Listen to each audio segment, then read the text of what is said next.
Xbox One X. Finally here, came out this morning. I picked it up at that big blue box store. This is the Project Scorpio edition. I'm going to do an unboxing, and I'm also going to hook it up, see how it plays, and give a quick little review. Stay tuned.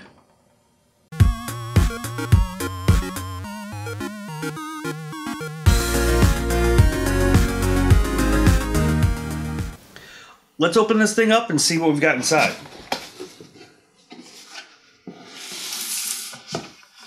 Got this little paper, little folder holder, and inside looks like Xbox Live Gold. This is going to be 2-week trial for those of you who don't have it, and this is going to be 1 month free of the Xbox Live, the Gold service that lets you play games and download, and it's a pretty good service. And then the instructions looks like you take out the box, put it on the stand, and plug it in.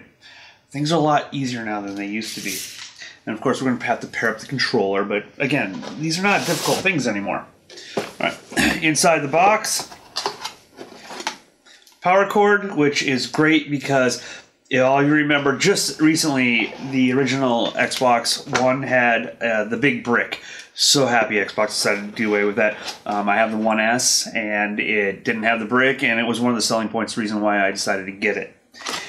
HDMI cable. This is a high-speed 4K cable because a lot of these games are going to be in 4K. Hopefully, most of the games are going to start coming out in 4K. And we have the controller.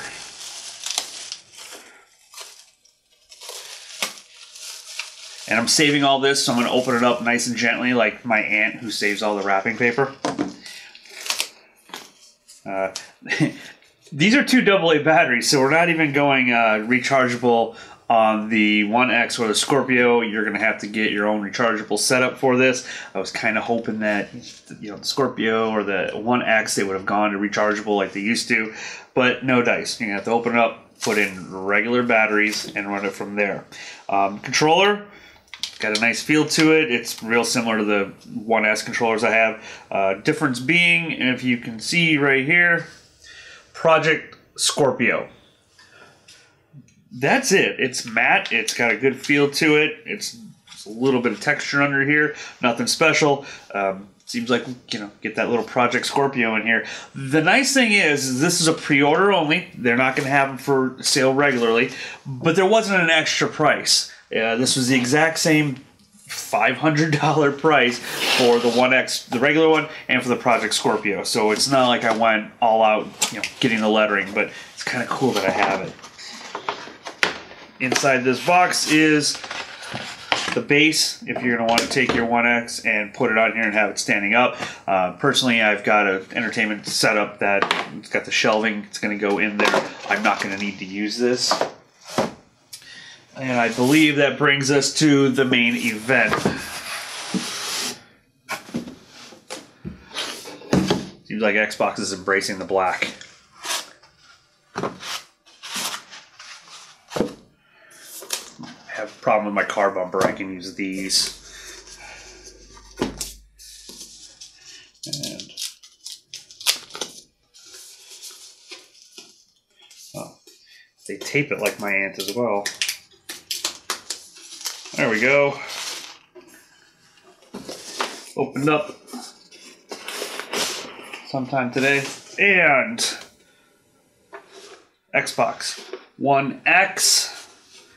It's nice. It's got that matte black finish. It's not shiny. It's not going to show fingerprints. It's heavy. There's some weight there. I know that the components that they're using to make this thing go 4K and for the power, it's not a PC. Let's be real honest here. I'm not going to try to argue with you PC fanboys, but it's catching up. The gap is closing, and for the price point of $500, which seems ludicrous for a console that you're going to play on your TV, I don't think you could buy the components and put one together for yourself and have a PC that's going to be in this price range. I know a few online have tried, a couple of professional companies, and the closest they got was $550 for a PC that ran the same as this one. And it's covered up with a little sticker right below it. But as you can see, it says Project Scorpio right there as well. that is, I believe, the only difference. The only way you're going to be able to tell that this was the pre-ordered Project Scorpio, right here and right here. But as a gamer, and speaking to you gamers, you already know that means so much, and that's so cool because we all die for this little stuff just like this. So I'm going to take it all, I'm going to plug it in, and I'm going to come back with my thoughts on exactly how different does this look as opposed to the Xbox One S. Thanks.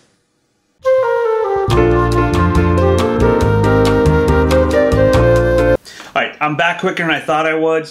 Once I plugged it in, I started to get it up and going, and as I've read from others, the downloads to get anything to play in 4K, so I can do some comparison here, they're going to take a while. I've got 75 megabyte download speeds, and it seems like it's going to be a couple hours, so probably this evening before I even get to start to play and do some reviews and get things set up the way I want. So what I'm going to do instead is I'm going to do a quick little comparison of this, and then we'll do a whole new video as far as the comparison as far as gameplay and what that 4K really does look like while you're playing it. As far as videos and movies and things like that, the 1S was already doing it. So the 1X is not getting anything new, it's the gameplay.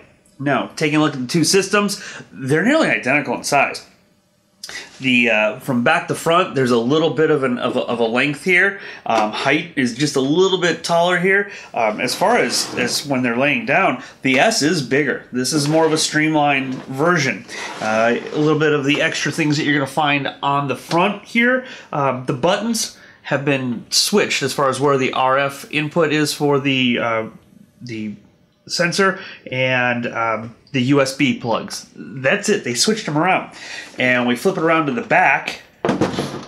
They're identical. It's the exact same inputs. They haven't changed anything. Other than the fact that you've got to use the 4K cable. If you were already using a 4K cable for this so that you could watch those programs, you could just unplug whatever's behind your TV, slide this out, use those same plugs right here for the new 1X. So for those of you who are doing this upgrade, that's what's going to be like for you. It's pretty nice, it's simple, it's easy. Nothing wrong with this 1S, and I'm still not sure if this $500 upgrade is worth it. Even though you could probably sell this, get a couple $100s out of it, you're still going to be upside down in this swap. It's kind of like doing a new car for a used car. The controllers, I know I mentioned when I first opened this up, it felt the same. They're identical. They really are. This is a little smoother feel to it. There's a little more rough, just a little more texture on the bottom and on the top. Other than that, the buttons are identical. These have the colors. These went with the obvious, the black, the white, the scheme, and the Project Scorpio. The feel, it's the exact same thing. So not a lot of aesthetic differences other than the Project Scorpio, this being a little bit sleeker. Also, this huge fan that they have on top of the 1S, it's not here. I don't know exactly what cooling issues they're going to come across. In the back is where they have their main fan. And, I mean, I guess they got tired of people complaining they couldn't put their controllers on top of this when they were storing it, or the extras on it when they were playing. Whereas this one, you can just slide it in as part of your unit. Hope you enjoyed this, and we will see you later on in another video when we talk about how this thing plays. Thank you very much.